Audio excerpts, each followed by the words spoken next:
Hello there, and welcome. It's so good to have you join me today. You know, sometimes I find myself sitting here, maybe reading a book or watching a bit of television, and when I stand up, oh boy, do things feel a little stiffer than they used to? Maybe you know that feeling too? That sense that perhaps your get up and go isn't quite what it was, say, 10 or 20 years ago. Or maybe you notice your energy seems to dip more quickly these days, especially after you've been settled in one spot for a while. It's perfectly natural for our bodies to change as we gather more birthdays, more wisdom, and hopefully more wonderful memories. Reaching your 70s, 80s, and beyond is a real achievement, something to be proud of. You've navigated so much life, learned so much, and likely contributed in countless ways. And I bet, like me, you want to keep enjoying life, stay independent, keep up with grandkids if you have them, tend to your garden, meet friends for coffee, or simply feel good day to day. A huge part of enjoying these golden years to the fullest comes down to looking after our health. And one area that deserves special attention, especially as we cross the threshold of 70, is our heart. Our heart is this incredible engine that's been working tirelessly for us, day in and day out, for decades. It deserves a bit of extra care now, wouldn't you agree? We hear a lot about diet and exercise, and those are absolutely important, no doubt about it. But today, I want to talk about something else, something that might surprise you. There's one thing many of us do, almost without thinking, that could be quietly undermining our heart health, perhaps more than we realize. And the good news is, stopping this one thing, or at least significantly cutting back on it, is something truly achievable, starting today. It doesn't require expensive equipment or drastic changes overnight. So, what is this one thing we really ought to stop doing, especially after 70, to give our hearts the protection they deserve? It's something incredibly common, something you might even be doing right this very moment as you watch this. It's sitting too much. More specifically, it's prolonged, uninterrupted sitting. Now hold on. I know what you might be thinking. Sitting? But I've worked hard all my life. Don't I deserve to put my feet up? Absolutely, you do. Rest is vital. Relaxation is essential. But there's a crucial difference between resting and being almost constantly inactive for long stretches. We live in a world that, quite frankly, encourages sitting. We sit to eat, sit to socialize, sit to watch news or entertainment, sit to read, sit while commuting. If we still do that, even sit for many hobbies. It's become the default position for so much of our day. And while it feels comfortable, even necessary at times, our bodies, even in our 70s and beyond, are fundamentally designed for movement. Think about it this way. Imagine a flowing river. The water is constantly moving, carrying nutrients, clearing away debris. It's vibrant and full of life. Now, imagine a stagnant pond. The water barely moves. Things start to settle, maybe get a bit murky. Our circulatory system is a bit like that river. When we move, even gently, our muscles contract, helping to pump blood back towards the heart. Our blood vessels stay more flexible. Blood flows more freely, delivering oxygen and nutrients where they need to go. But when we sit for long, uninterrupted periods, say for an hour or more, without getting up, things start to slow down. Blood flow, particularly in the legs, can become sluggish. Our metabolism slows down too, meaning our body doesn't process sugars and fats as efficiently. Over time, this lack of movement can contribute to issues that directly impact heart health. It can make it harder to manage blood pressure, affect blood sugar levels, and even contribute to weakening muscles and bones, which indirectly puts more strain on our cardiovascular system because it makes any activity feel harder. Why is this particularly important after 70? Well, as we age, our bodies naturally have a little less resilience. Our blood vessels might not be quite as elastic as they once were. Our muscles might lose strength more easily if not used, and our metabolic processes might already be a bit slower. So, adding prolonged sitting on top of these natural changes can unfortunately accelerate potential problems or make existing conditions harder to manage. It's like leaving a car parked for too long. Things start to seize up a bit, don't they? Our bodies thrive on regular, gentle use. A huge part of enjoying these golden years to the fullest comes down to looking after our health. And one area that deserves special attention, especially as we cross the threshold of 70, is our heart. Our heart is this incredible engine that's been working tirelessly for us, day in and day out, for decades. It deserves a bit of extra care now, wouldn't you agree? We hear a lot about diet and exercise, and those are absolutely important, no doubt about it. But today, I want to talk about something else, something that might surprise you. There's one thing many of us do, almost without thinking, that could be quietly undermining our heart health, perhaps more than we realize. And the good news is, stopping this one thing, or at least significantly cutting back on it, is something truly achievable, starting today. It doesn't require expensive equipment or drastic changes overnight.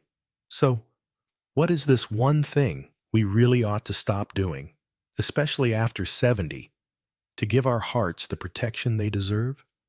It's something incredibly common, something you might even be doing right this very moment as you watch this. It's sitting too much. More specifically, it's prolonged, uninterrupted sitting. Now, hold on. I know what you might be thinking. Sitting? But I've worked hard all my life. Don't I deserve to put my feet up? Absolutely you do. Rest is vital. Relaxation is essential. But there's a crucial difference between resting and being almost constantly inactive for long stretches. We live in a world that, quite frankly, encourages sitting. We sit to eat, sit to socialize, sit to watch news or entertainment, sit to read, sit while commuting, if we still do that, even sit for many hobbies. It's become the default position for so much of our day. And while it feels comfortable, even necessary at times, our bodies, even in our 70s and beyond, are fundamentally designed for movement. Think about it this way. Imagine a flowing river. The water is constantly moving, carrying nutrients, clearing away debris. It's vibrant and full of life. Now, imagine a stagnant pond. The water barely moves. Things start to settle, maybe get a bit murky. Our circulatory system is a bit like that river. When we move, even gently, our muscles contract, helping to pump blood back towards the heart. Our blood vessels stay more flexible. Blood flows more freely, delivering oxygen and nutrients where they need to go. But when we sit for long, uninterrupted periods, say for an hour or more without getting up, things start to slow down. Blood flow, particularly in the legs, can become sluggish. Our metabolism slows down too, meaning our body doesn't process sugars and fats as efficiently. Over time, this lack of movement can contribute to issues that directly impact heart health. It can make it harder to manage blood pressure, affect blood sugar levels, and even contribute to weakening muscles and bones, which indirectly puts more strain on our cardiovascular system because it makes any activity feel harder. Why is this particularly important after 70? Well, as we age, our bodies naturally have a little less resilience. Our blood vessels might not be quite as elastic as they once were. Our muscles might lose strength more easily if not used. and our metabolic processes might already be a bit slower. So, adding prolonged sitting on top of these natural changes can unfortunately accelerate potential problems or make existing conditions harder to manage. It's like leaving a car parked for too long. Things start to seize up a bit, don't they? Our bodies thrive on regular, gentle use. I often hear people say, "Oh, but exercise is just too difficult now." Or, "I get tired so easily." And I understand that completely. The aches and pains can be real. Energy levels can fluctuate. But here's the wonderful secret. Stopping the sitting isn't necessarily about starting a rigorous exercise program tomorrow. It's not about running laps or lifting heavy weights, unless that's something you enjoy and are able to do, of course. It's primarily about breaking the cycle of inactivity. It's about consciously interrupting those long periods where we're glued to a chair. It's about changing our mindset from thinking of movement only as exercise, something structured, maybe strenuous, that happens at a specific time, to thinking about incorporating more activity throughout the entire day in small, manageable bursts. Think of it less like climbing a mountain and more like taking a gentle stroll along a level path, but doing it more often. So, how do we start? How do we begin to unravel this habit of prolonged sitting? The key is to start small, incredibly small, so small it feels almost effortless. The goal isn't perfection, it's progress. Let's think about some simple ways to just get up. For instance, when you're watching television, something many of us enjoy, make a pact with yourself. Every time the commercials come on, stand up. Just stand.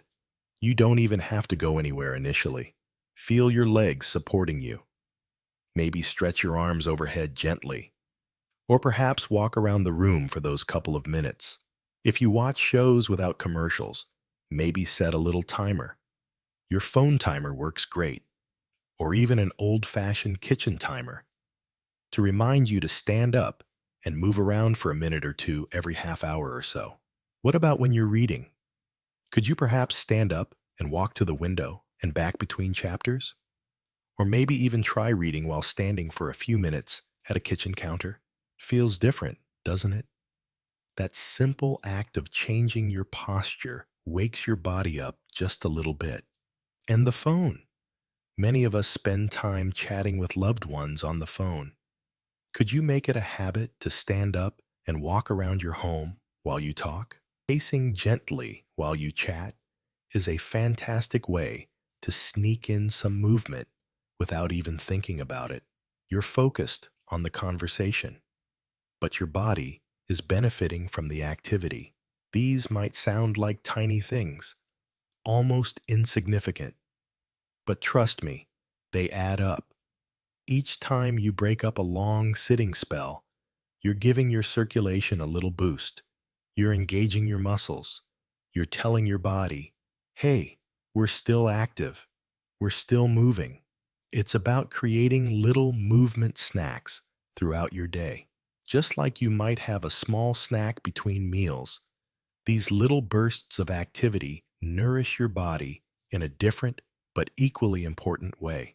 They help keep that internal river flowing smoothly, supporting your heart and your overall vitality. Breaking free from the grip of the chair, even for just a few minutes at a time, is the first powerful step towards protecting that amazing heart of yours for all the years to come. And there are even more simple, enjoyable ways we can build on this foundation. And thinking about these little movement snacks really shifts our perspective, doesn't it? It moves away from the idea that activity has to be a big, scheduled event and towards seeing opportunities sprinkled throughout our day. Building on that idea, let's consider those times when sitting really does feel necessary or perhaps unavoidable. Maybe you're settling in for a nice meal, waiting at the doctor's office, enjoying a long car ride as a passenger, or even working on a hobby like knitting or model building that requires you to be seated. Does this mean all is lost for those periods? Absolutely not. We can actually make our sitting time less passive. Think about it. Even while seated, parts of your body can still be active. It's about gentle, intentional movement. While you're sitting, perhaps watching your favorite program or just relaxing, try some simple foot and leg movements. You could do ankle circles. Just gently rotate your feet at the ankles, first one way, then the other. Try 10 circles in each direction with each foot. Nobody even needs to know you're doing it. Or how about pointing and flexing your toes? Point them down towards the floor, then pull them back up towards your shins. Repeat that 10 or 15 times. You might feel a gentle stretch in your calves. That's your muscles waking up, helping that blood flow we talked about. Another easy one is heel and toe raises while seated. Keep your feet flat on the floor, then lift just your heels up, keeping the balls of your feet down. Hold for a second, then lower. Now, keep your heels down and lift your toes and the front of your feet up. Lower them back down. Alternate between lifting your heels and lifting your toes. Again, aim for 10 to 15 repetitions. Seems so simple, almost trivial, but it's engaging those lower leg muscles, the very ones that act like a secondary pump for your circulation, helping push blood back up towards your heart. You can also do gentle movements for your upper body while seated. Shoulder rolls are wonderful. Gently roll your shoulders up towards your ears, then back, then down in a smooth circle. Do 5 forward and 5 backward. It can help ease tension in your neck and shoulders, which often builds up when we sit for too long. Simple neck stretches, like slowly tilting your head towards one shoulder, keeping the shoulder down, holding for a few breaths, and then repeating on the other side, can also feel really good and keep things from getting too stiff. The beauty of these little seated movements is their accessibility. You can do them almost anywhere, anytime you find yourself sitting for more than, say, 15 or 20 minutes. They don't require any special equipment, and they don't have to be strenuous. It's just about reminding your body that movement is still happening, even when you're seated. It's about preventing that complete stagnation that can happen when we remain completely still for long stretches. Every little bit counts towards keeping your circulatory system happy and your heart working more efficiently. Now, beyond just breaking up sitting and making necessary sitting more active, another wonderful way to protect your heart is to weave more movement into the very fabric of your daily routines. Think about the things you already do each day. Can any of them become opportunities for a little more activity? For example, when you're doing chores around the house, tasks like sweeping, vacuuming, or dusting, could you perhaps put a little more energy into it? Move a bit more briskly. Maybe even put on some music you enjoy while you do it. Music has a wonderful way of making us want to move. It's not about turning housework into a workout, but just being mindful of moving your body perhaps a bit more dynamically than usual, reaching a little higher to dust, bending your knees a bit more when tidying up, always being mindful of your back, of course. What about errands? If you typically drive to a local shop or the post office, and it's a walkable distance for you on a nice day, could you consider walking instead sometimes?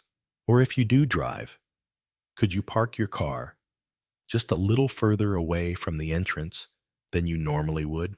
Those extra few steps might not seem like much, but again, they add up significantly over the course of a week or a month.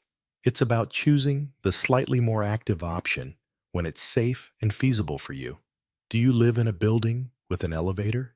If you're only going up or down 1 or 2 floors and you feel steady on your feet, perhaps consider taking the stairs occasionally. Take them slowly. Use the handrail. There's no rush. But stair climbing is fantastic for strengthening leg muscles and giving your heart a little workout. Even just walking down the stairs is beneficial. If going up feels like too much right now, remember, the goal is gentle, consistent activity, not pushing yourself to exhaustion. Even hobbies can be opportunities. If you enjoy gardening, for instance, that involves bending, stretching, walking around the yard. If you enjoy dancing, put on your favorite tunes and have a little dance in your living room. If you enjoy playing with grandchildren, get down on the floor with them if you can, or engage in active games. Look for the joy in movement, the ways it connects you to the things you love doing. This isn't about adding more tasks to your day. It's about slightly shifting how you do the tasks and activities already planned.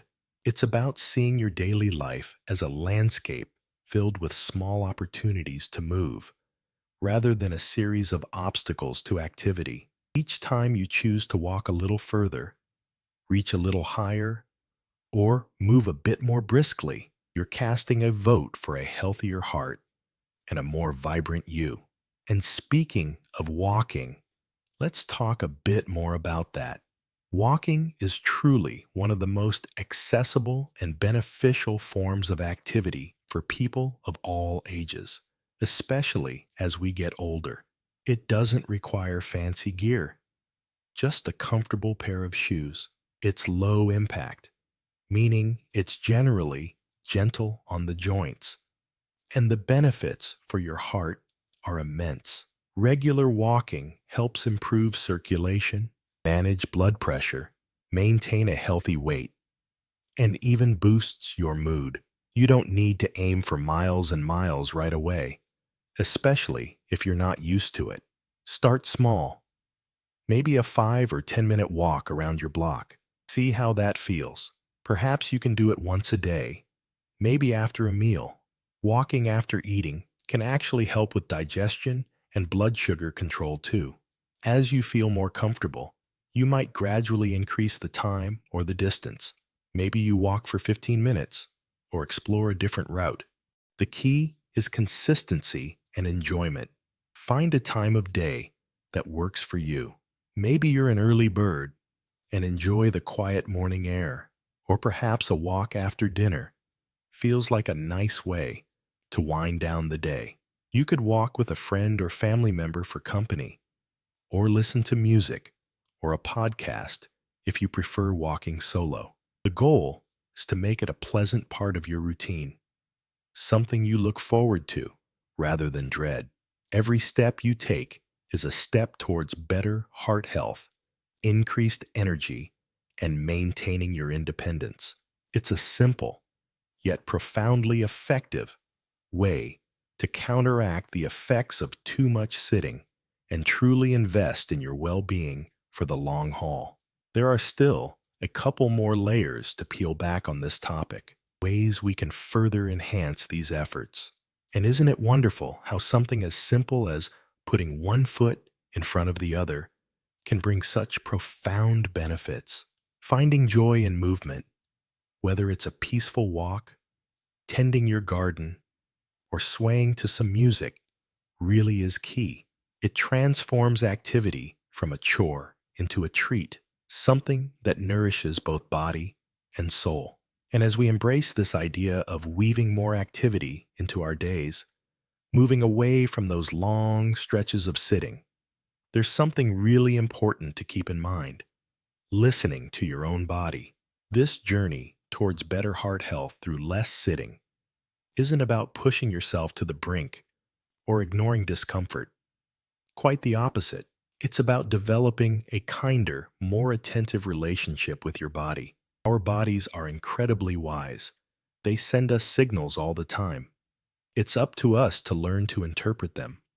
There's a difference between the gentle fatigue that comes from healthy exertion, the kind that feels satisfying after a good walk, and sharp pain or exhaustion that signals you might be overdoing it. So, as you start incorporating more movement snacks, or perhaps longer walks, Pay attention.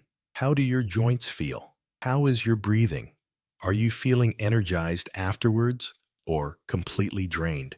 Some initial muscle soreness might be normal if you're starting something new, but persistent or sharp pain is a sign to ease back. Maybe try something gentler or check in with your doctor. It's perfectly okay. In fact, it's essential to have rest days. Rest allows your muscles to recover and rebuild. The goal isn't non-stop motion. It's finding a sustainable rhythm of activity and rest that feels right for you. Think of it like tuning a musical instrument.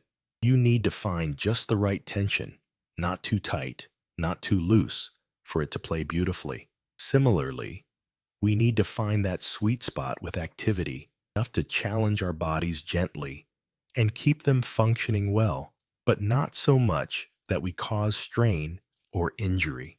Don't compare yourself to others, or even to your younger self. Your journey is unique. Celebrate the progress you make, no matter how small it seems. Maybe today, you stood up during every commercial break, whereas yesterday, you only managed half. That's fantastic progress. Maybe you walked for 10 minutes instead of 5. Wonderful. Be patient and compassionate with yourself. Building new habits takes time, and consistency truly trumps intensity every single time, especially when we're talking about long-term heart health. And while we're focusing a lot on getting up and moving our legs to combat sitting, let's not forget the rest of our body. Prolonged sitting doesn't just affect circulation in our lower limbs. It can lead to stiffness in our hips, back, and shoulders too. So, incorporating movements that promote flexibility and maintain range of motion is also incredibly valuable. Think about simple stretches you can do, perhaps first thing in the morning or before you settle down for the evening. Gentle twists while seated, sitting tall, and slowly turning your upper body to look over one shoulder, then the other. Reaching your arms overhead, maybe clasping your hands and reaching towards the ceiling for a nice long stretch. Even simple things like reaching down towards your toes, bending at the hips, not just rounding your back, and only going as far as feels comfortable, can help keep your spine mobile. Balance is another key area that supports our ability to stay active and independent, reducing the risk of falls, which can unfortunately lead to periods of forced inactivity. You can practice simple balance exercises while holding on to a sturdy chair or countertop for support. Try standing on one leg for a few seconds, then switching to the other. Or try standing with your feet close together, or even one foot slightly in front of the other, like you're on a tightrope. Again, holding on for safety. These little exercises help strengthen the muscles that keep us steady on our feet, making walking and other activities safer and more enjoyable. It all works together. Better balance means more confidence moving, which means less time sitting, which means a happier heart. One more simple thing that beautifully supports all these efforts to move more and sit less is staying properly hydrated. Drinking enough water throughout the day is crucial for so many bodily functions, including circulation.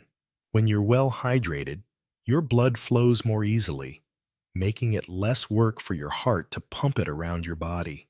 Dehydration, on the other hand, can make blood slightly thicker and force your heart to work harder.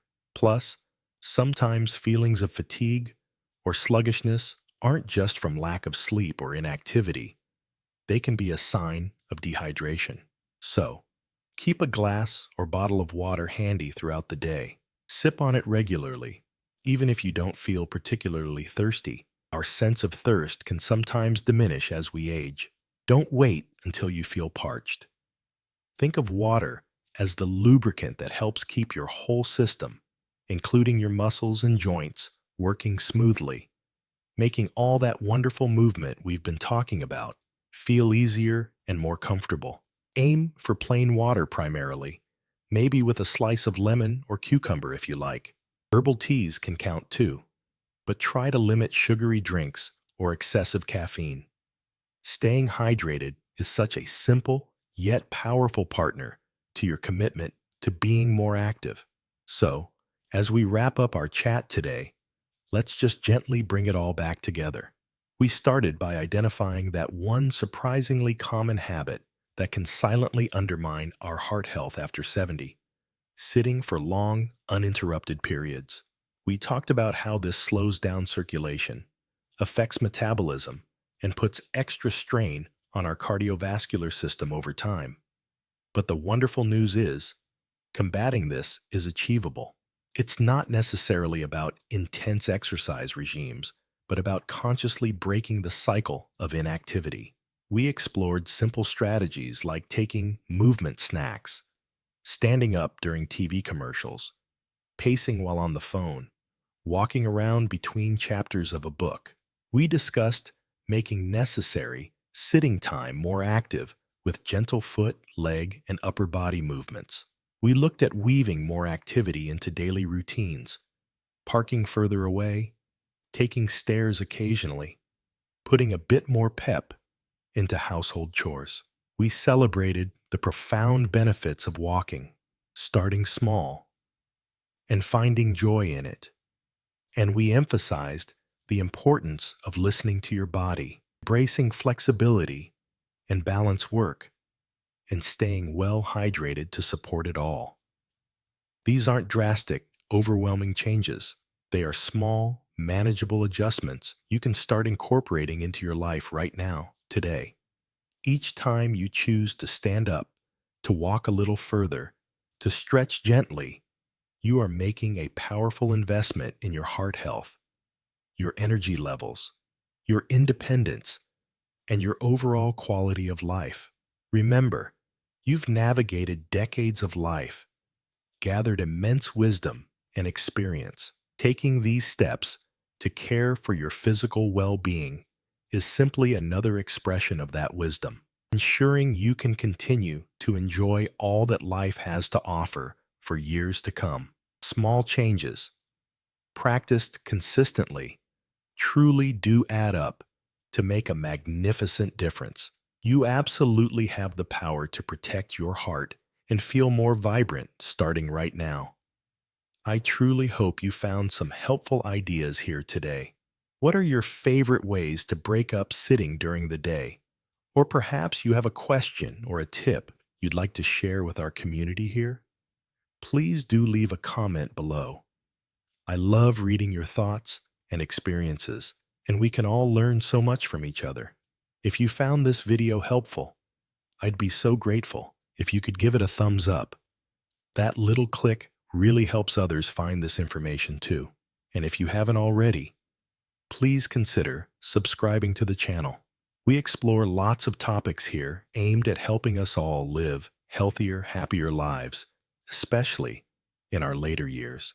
Thank you so much for spending this time with me today. Take wonderful care of yourself, be kind to your heart, and keep finding those moments to move and enjoy each day. Here's to living your very best life at any age. Until next time, next.